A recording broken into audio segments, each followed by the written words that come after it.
Al-Iman TV, sarana penyubur keimanan.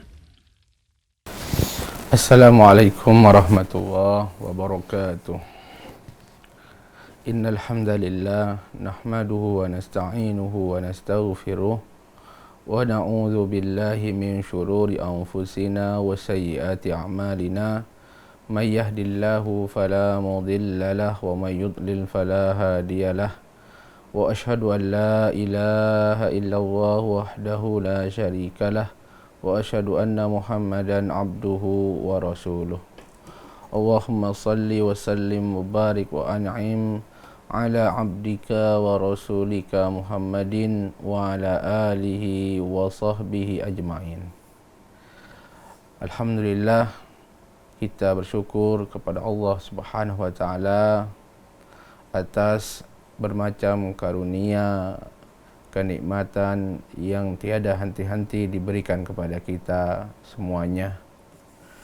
Maka wajib kita mensyukurinya dengan meningkatkan ketakwaan kita kepada Allah Azza wa Jal, dengan menjalankan perintah-perintahnya, menjauhi larangan-larangannya. Semoga Allah Subhanahu wa taala senantiasa menambahkan untuk kita nikmat-nikmatnya. Kita bersyukur kepada Allah Azza wa Jal dalam kesempatan ini dapat berkumpul kembali dalam rangka thalabul ilmi, dalam rangka tafaqquh dan memperdalami agama yang kita cintai ini. Dan insyaallah taala mulai dari hari ini dan kesempatan-kesempatan berikutnya, setelah kita menyelesaikan pembahasan risalah Tabukiyah karya Al-Imam Al-Qayyim, maka kita akan mulai kitab baru yang berjudul Ad-Da'u wad-Dawa, artinya obat dan penyakit. Nama lain yang disematkan pada kitab ini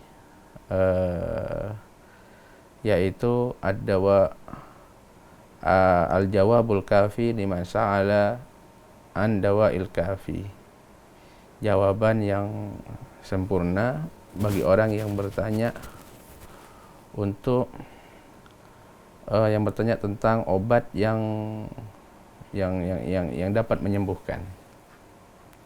Sebenarnya dua nama ini bukanlah nama yang ditetapkan atau dicantumkan oleh penulis kitab sendiri, bukan. Tetapi para ulama yang berijtihad menamainya, karena mu'alif sendiri yaitu Al-Imam Ibnu Qayyim Jauziyah menulis kitab ini adalah sebagai mana judul yang disematkan tadi, untuk menjawab pertanyaan orang yang bertanya, dan nanti insyaallah akan disebutkan di awal kitab ini. Kitab ini sebagaimana saya sebut adalah karya yang fenomenal, yang luar biasa dari seorang ulama yang hebat, yaitu Al-Imam Ibnu Qayyim Al-Jauziyah, di mana kitab ini membahas tentang akhlak yang paling prioritas yang dibahas dalam kitab ini adalah tazkiyatun nufus.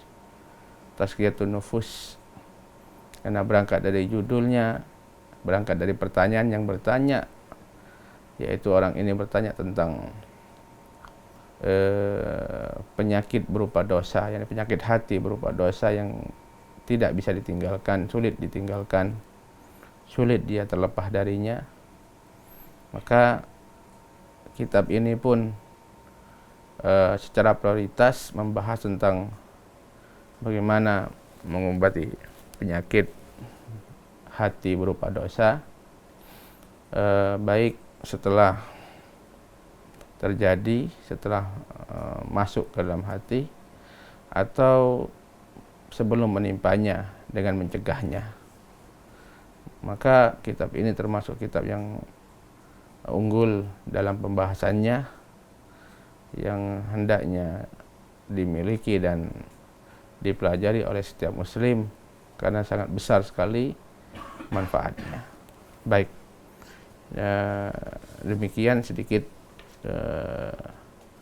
penjelasan ringkas tentang kitab yang akan kita baca ini. Kemudian kita langsung aja memulai pembahasan ini. Alhamdulillah wassalatu wassalamu ala Rasulillah, amma ba'd. Bismillahirrahmanirrahim wa bihi nasta'in. Qala al-muallif su'ila Syekhul Imam Al-Allamah Al-Mutqin Al-Hafidh An-Naqid Syamsuddin Abu Abdillah Muhammad ibn Syekh Taqiyuddin bin Abi Bakrin Al-Ma'ruf bibni Qayyim al-Jawziyah zadahullahu min fadlih. Al-Syekh Al-Imam Al-Allamah Al-Mutqin Al-Hafidh Syamsuddin Abu Abdillah Muhammad ibn Syekh Taqiyuddin Abi Bakrin yang dikenal dengan Ibnu Qayyim al-Jauziyah, semoga Allah menambahkan karunia untuknya. Pernah ditanya, apa pertanyaannya? Ma taqulu sadatul ulama a'immatud-din radhiyallahu anhum ajma'in. Apa pendapat atau nasihat para ulama, para imam-imam agama, panutan dalam agama, semoga Allah meridhai mereka semua, tentang seorang fi rajulin ubtuliya bibaliyatin, tentang seorang yang diuji dengan suatu ujian, wa alima annaha in istamarrat bihi afsadat alaihi dunyahu wa akhiratahu, dan dia tahu bahwa ujian ini bila terus menimpa dia maka akan merusaknya dunia dan akhiratnya, akan menyebabkan kerusakan dunia dan akhiratnya. Wa qad ijtahada fi daf'iha an nafsihi bi kulli tariqin, dan orang ini telah berusaha bersungguh-sungguh untuk menghilangkannya dari dirinya dengan segala cara yang dia bisa. Segala cara telah dilakukan untuk menghilangkannya. Fama yazdadu illa tawakkudan wa syiddatan, tetapi justru hanya bertambah parah. Famal hilatu fi daf'iha, lantas apa cara untuk menghilangkannya? Wa mat tariq ila kasfiha, dan apa cara untuk mengungkapnya atau menghilangkannya. Jadi di sini orang ini bertanya tentang suatu penyakit. Yang dimaksud di sini adalah dosa, yaitu dosa yang menimpa seorang dan dia sulit terlepas darinya. Dan ini bisa ditujukan kepada kita semua. Adakah dosa kepada Allah Subhanahu wa taala yang tidak bisa kita tinggalkan? Sulit kita tinggalkan, kita tidak bisa bertobat dengannya karena ketergantungan hati sudah sangat kuat kepada dosa tersebut. Maka bila itu ada pada kita, maka keadaan kita sekarang seperti keadaan orang ini ketika bertanya, di mana dia diuji oleh Allah dengan suatu dosa yang sudah terikat kuat dengan dirinya, sulit terlepas darinya. Maka orang ini pun bertanya tentang bagaimana cara menghilangkannya. Nah, dari pertanyaan inilah, Masya Allah, kemudian lahir buku yang luar biasa ini. Pertanyaan yang berkah ditujukan kepada seorang alim yang penuh dengan keberkahan, maka lahirlah kitab istimewa yang penuh dengan keberkahan. Semoga kita mendapatkan keberkahan darinya. Baik. Kemudian yang bertanya mengatakan, Farahimallahu man a'ana mubtala. Semoga Allah merahmati siapa saja yang mengulurkan bantuannya kepada orang yang diuji ini. Wallahu fi aunil abdi ma kana al abdu fi auni akhihi. Dan Allah Subhanahu wa taala akan senantiasa membantu seorang hamba selama hamba ini membantu saudaranya. Aftuna ma'jurin, berikan kami fatwa, semoga engkau dibalas oleh Allah. Rahimakumullah, semoga Allah merahmati kalian. Tayyib. Fakataba Syaikhu radhiyallahu anhu. Maka kemudian Asy-Syaikh yakni Al-Imam Ibnu Qayyim rahimahullahu taala menulis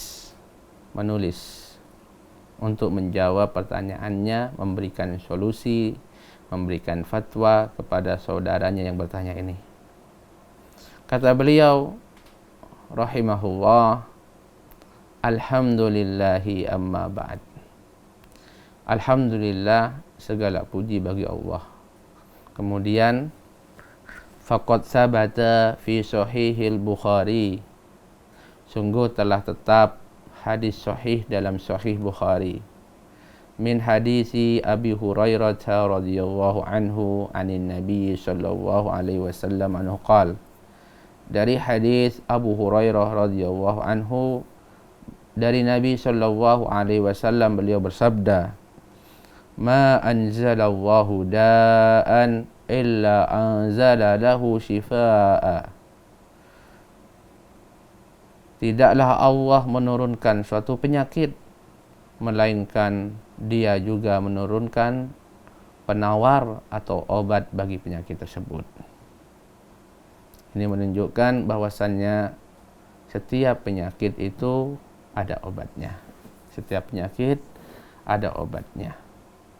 Obat yang diridhoi oleh Allah.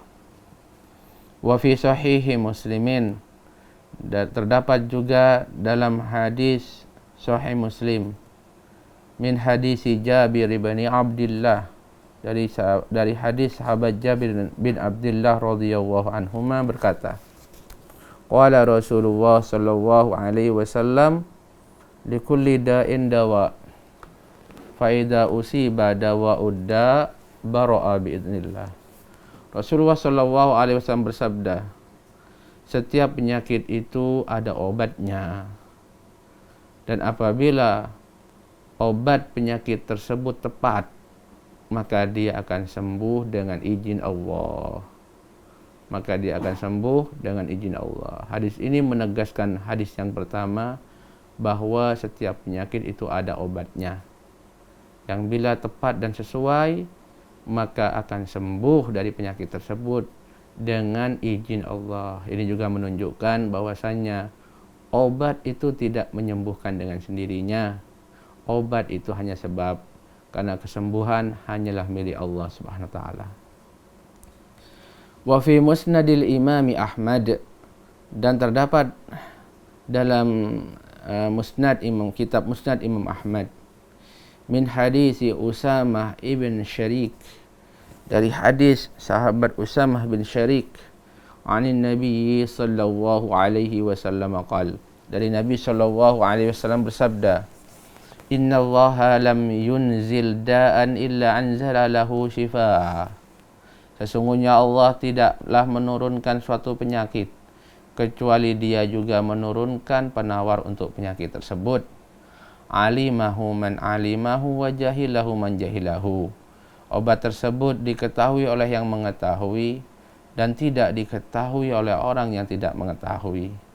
Jadi intinya ini penjelasan yang lebih rinci, bahwasanya setiap penyakit ada obatnya. Cuman terkadang obat tersebut tidak diketahui oleh semua orang. Diketahui hanya ahlinya, segelintir orang mengetahuinya. Makanya tetap dicari dan diusahakan, dan yakin bahwasanya setiap penyakit ada obatnya yang telah Allah turunkan, yang diridhoi oleh Allah. Oleh karena itu Allah melarang mencari obat atau menggunakan obat yang dilarang olehnya.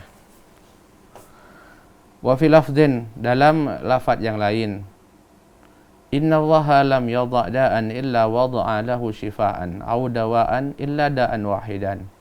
Sesungguhnya Allah Ta'ala tidaklah meletakkan suatu penyakit kecuali Allah juga meletakkan untuknya penawarnya atau obatnya, kecuali satu penyakit.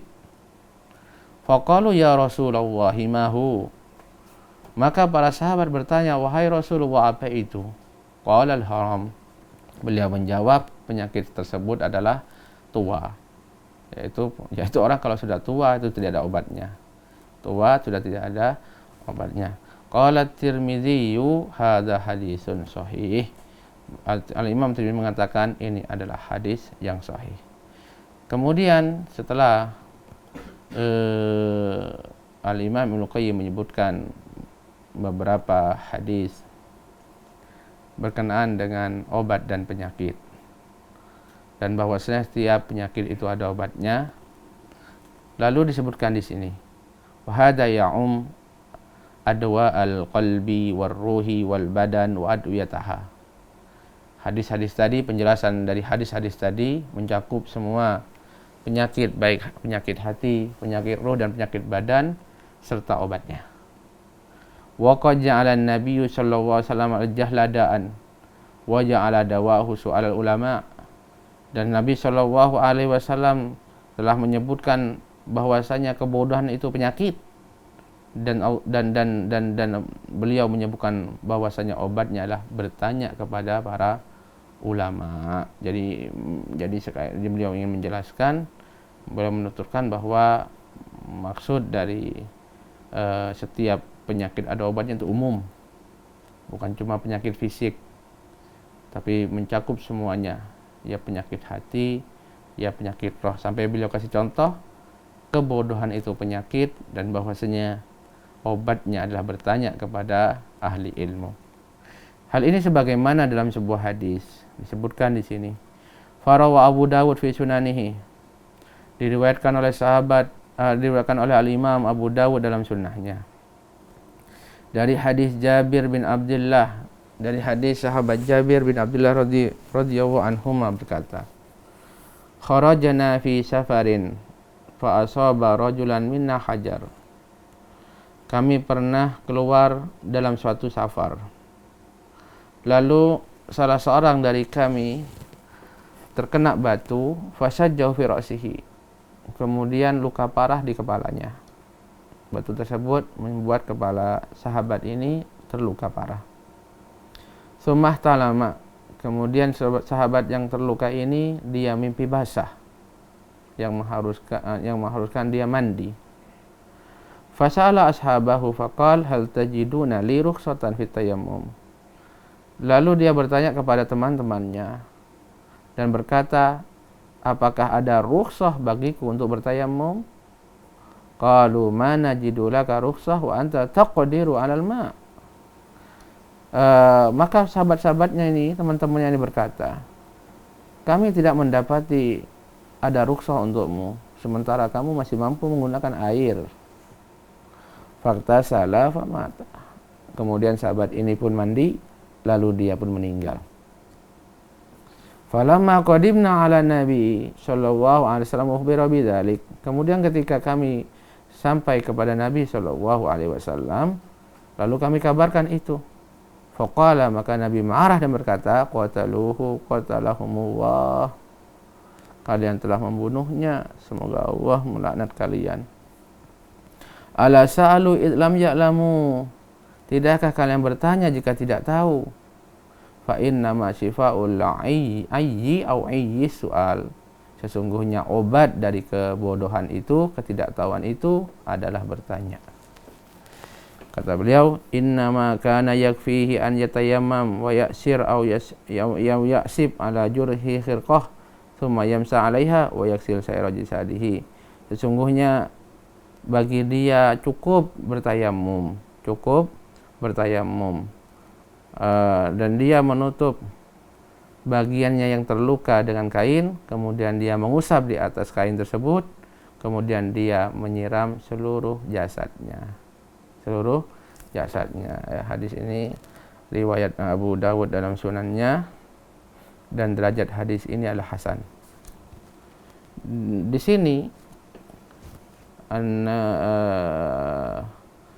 kata Ibnu Qayyim, fa akhbaru anal jahlada wa anna shifa'u su'al.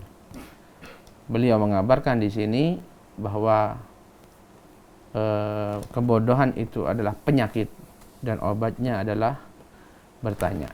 Nah, kemudian disebutkan di sini waqad ahbarallahu subhanahu 'anil Qur'an annahu shifa. Dan Allah Ta'ala juga telah menyebutkan dalam Al-Qur'an bahwa Al-Qur'an ini adalah syifa, adalah obat. Faqala ta'ala, Allah berfirman, walau ja'alnahu Qur'anan a'jamiyan laqalu laula fussilat ayatuhu. Seandainya kami jadikan Al-Quran itu dengan selain bahasa Arab, pasti mereka orang-orang musyrikun itu akan berkata, kenapa tidak diperjelas ayat-ayatnya? A'jamiyun wa Arabi. Kenapa Al-Qur'annya tidak bahasa Arab sementara nabinya orang Arab? Qul huwa lil ladzina amanu huda wa shifa. Maka katakanlah Al-Qur'an ini bagi orang-orang yang beriman itu sebagai petunjuk dan sebagai obat. Dan Allah Ta'ala juga berfirman, wa nunazzilu minal Qur'ani ma huwa shifaa'u wa rahmatul lil mu'minin. Dan kami telah menurunkan dari Al-Quran yang sebagai obat dan sebagai rahmatan lil alamin. Baik, Al-Imam Al-Qayyim menjelaskan, wa min ha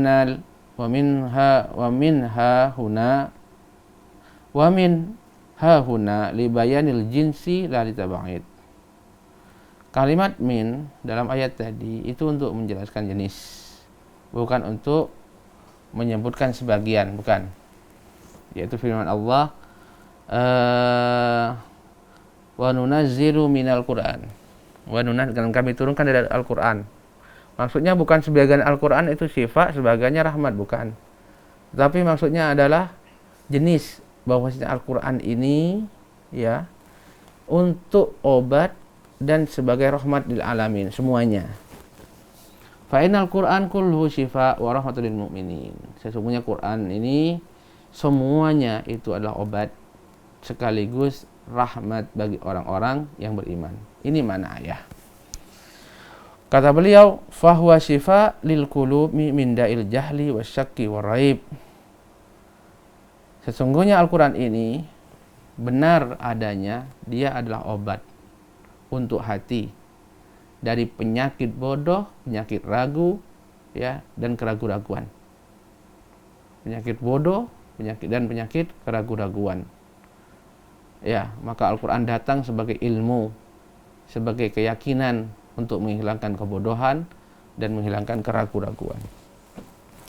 Falam yunzilillah minas sama syifaan qattu am wala anfa wala a'zam wala anja fi izalati da minal Quran. Subhanallah. Kata beliau, Allah Subhanahu wa taala tidak pernah menurunkan dari langit sebuah obat yang lebih umum, yang lebih mencakup, lebih bermanfaat, lebih agung, ya, lebih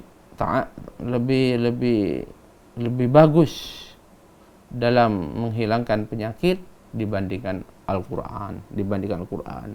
Jadi di sini beliau ingin menjelaskan kepada kita bahwasanya Al-Quran ini adalah sebaik-baik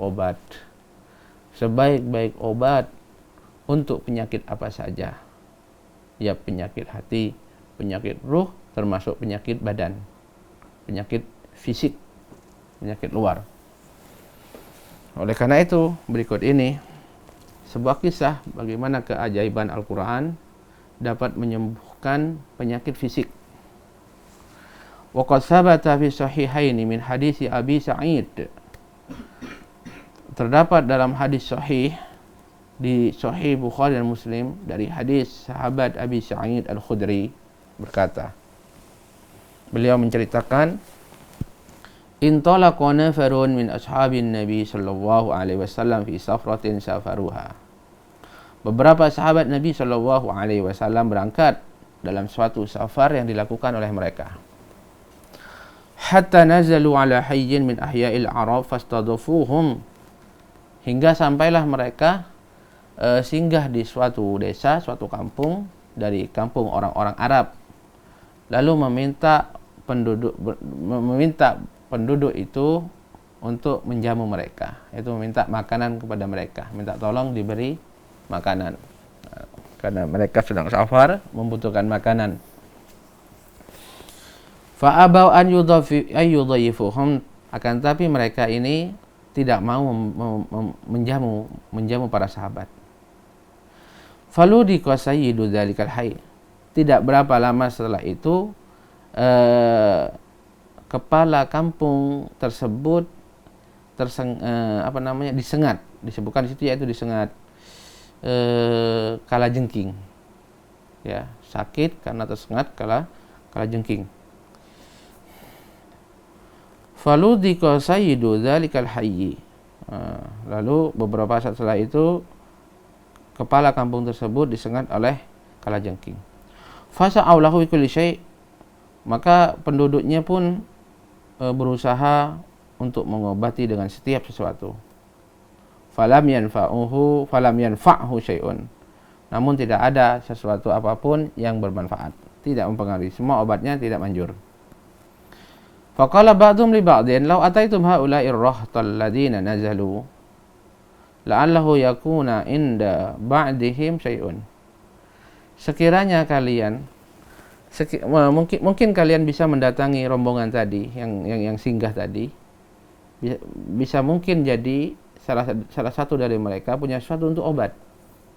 Fa'atauhum, lalu pun mereka pun mendatangi dan berkata, ya ayyuhar rahtu, wahai sekalian rombongan, inna sayyidana ludik, sesungguhnya tuan kami dan kepala desa kami disengat oleh kalajengking.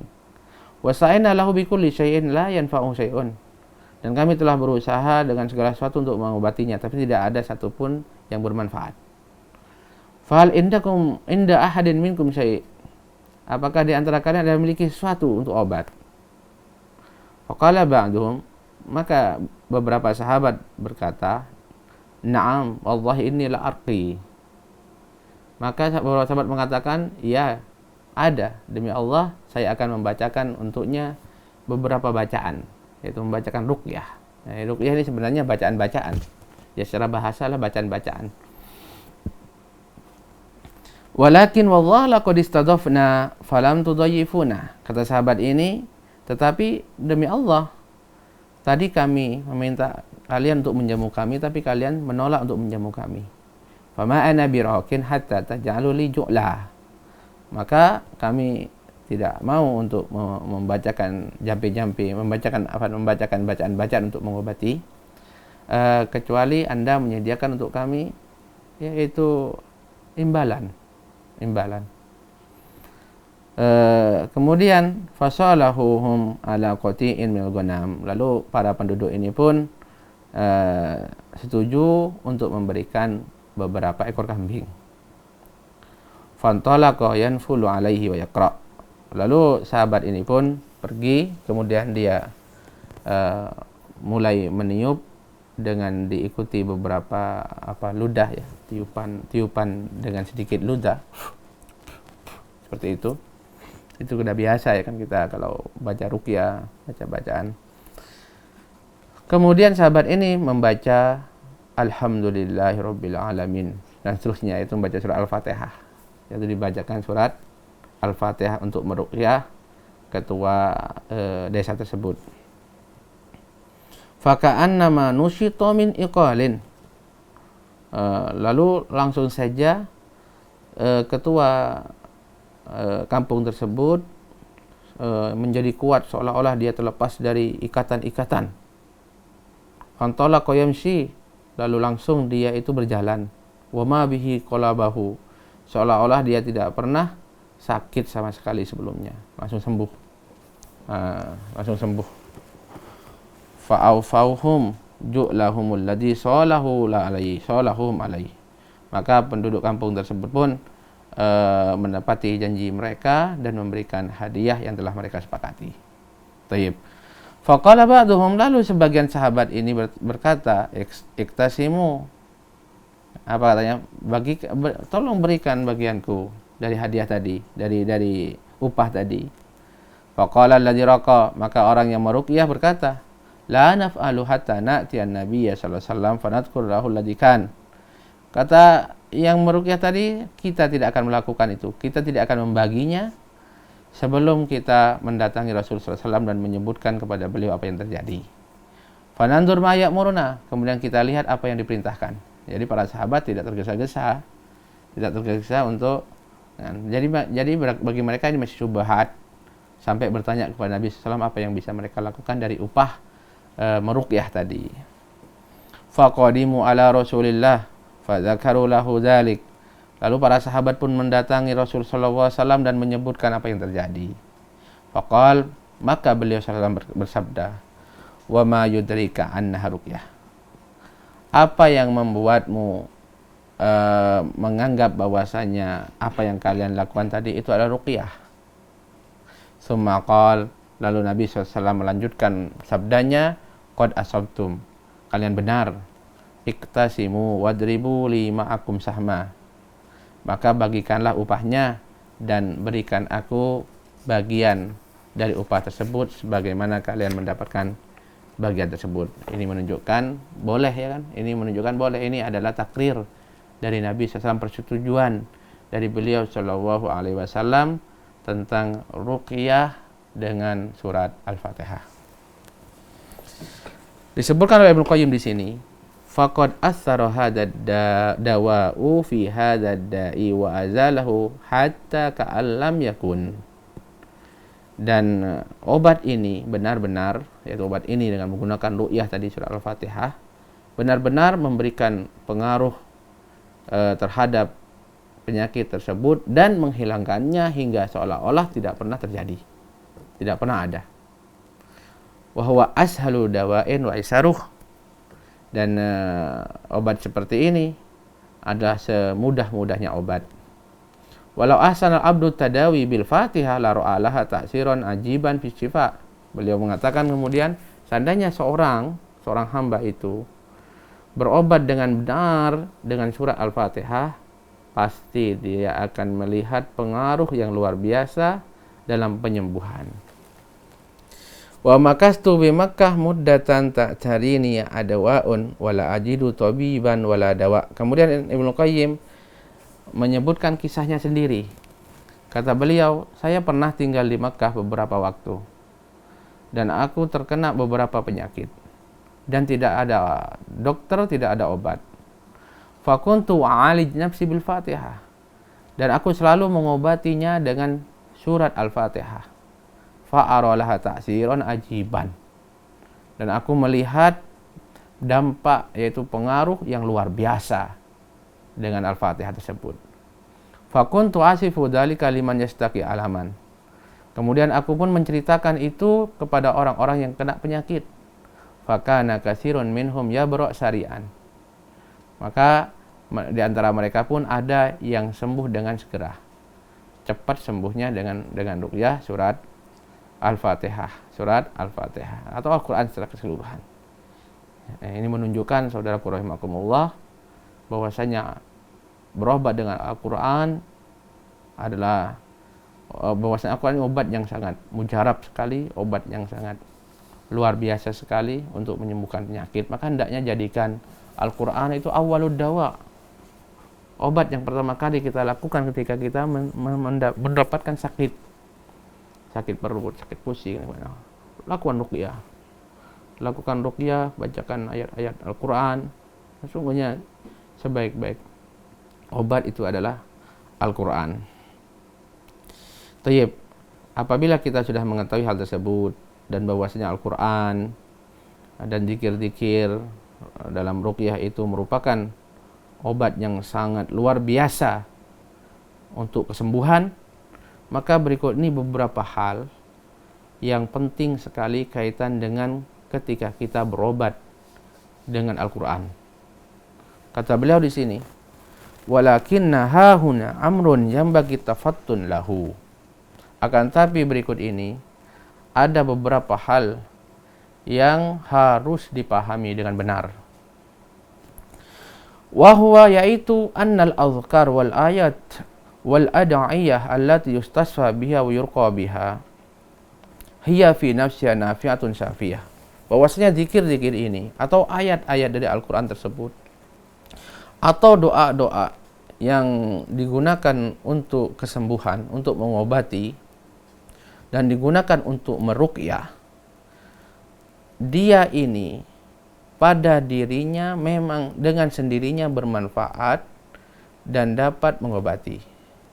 Ya. Jadi dia kita harus yakin dia memang benar-benar obat sudah. Dia benar-benar obat. Ayat Al-Qur'an, zikir-zikir dan doa-doa yang diajarkan Rasulullah SAW itu memang benar-benar obat. Ya. Dapat menjadi sebab untuk kesembuhan. Itu harus kita yakini.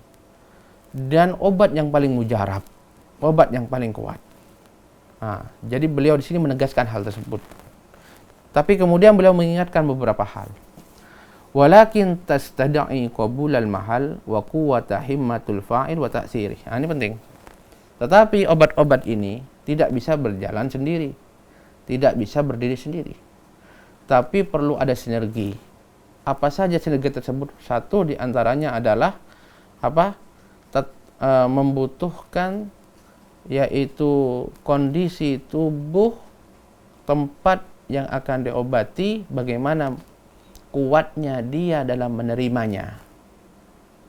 Sama-sama. Yang kedua, kekuatan semangat dan kesungguhan orang yang mengobati, orang yang melakukannya, orang yang meruqyah, orang yang membacakan doa, dan sekuat dan bagaimana pengaruhnya. Tayyib. Fama tatakhallafa syifa. Oleh karena itu, ketika kesembuhan itu tidak terjadi dengan doa-doa tadi, dengan membacakan Al-Quran tadi, karena lidhofin ta'siril fa'il, bisa jadi karena lemahnya pengaruh orang yang membacanya, karena lemahnya kekuatan dari orang yang membacanya. Auli adam qabulil mahal al-munfa'il, atau bisa jadi karena tempat yang tubuh yang akan menerima obat tersebut, menerima bacaan-bacaan tersebut, itu tidak menerimanya. Atau yang ketiga, liman in qawi fihi yamna'an yanja fi dawa, atau ada penghalang yang kuat dalam tubuh tersebut menghalangi dari masuknya obat tersebut. Kama yakunu dzalika fil adwiyah wal adwa'il jinsiyah. Ini sama halnya dengan penyakit-penyakit atau obat dan penyakit fisik. Penyakit fisik. Fa inna adama ta'siriha qad yakun li qabil tabi'ah lidzalika dawa. Maksudnya di sini karena sebagaimana obat-obat fisik tadi, ya, obat-obat yang kita beli itu kadang-kadang tidak berpengaruh, itu penyebabnya bisa jadi memang badannya tidak menerima obat tadi. Jadi obat tersebut tidak masuk dengan baik. Wa qad yakun liman in qawi yamna min tidaihi asarahu. Atau ada penghalang yang kuat yang menghalangi obat tersebut beraksi dengan baik. Fa inna tabi'ata idza akhadhatid dawa biqabulin tam kana intifa'il badan bihi bihasabi dzalikal qabul. Karena apabila tubuh ini menerima obat dengan baik, dengan sempurna, maka itu akan bermanfaat bagi tubuh tersebut sesuai dengan kadar penerimaan tubuh tersebut terhadap obat. Maka reaksi dari obat tersebut sesuai dengan masuknya obat tersebut kepada tubuh. Maka kadang-kadang perlu tubuh itu yang baik. Wa kadzalikal qalb. Maka sebagaimana tubuh, begitu juga hati. Idza ahadar ruqa wa ta'awid biqablin tam, hati apabila menerima ruqyah, bacaan-bacaan perlindungan dengan baik, wa kanir raqi nafsun fa'ala wa himmatun mu'assirah, dan yang membacakan ruqyah adalah memiliki jiwa yang kuat, himmah yang kuat, asara fi izalatid da', maka itu akan memberikan pengaruh untuk menghilangkan penyakit. Ya, jadi itu yang harus kita ketahui. Oleh karena itu kadang-kadang obat yang sama tetapi pengaruhnya beda. Obat yang sama pengaruhnya beda. Karena seperti disebutkan tadi, obatnya memang sudah teruji, namun ada faktor-faktor lain yang tidak mendukung. Ya, faktor tersebut bisa dari yang mengobati, bisa juga dari yang diobati. Wallahu ta'ala bishawab. Mudah-mudahan yang kami sampaikan ini bermanfaat. Dukung channel kami dengan like, subscribe, dan aktifkan notifikasi agar kamu tidak ketinggalan video-video menarik lainnya.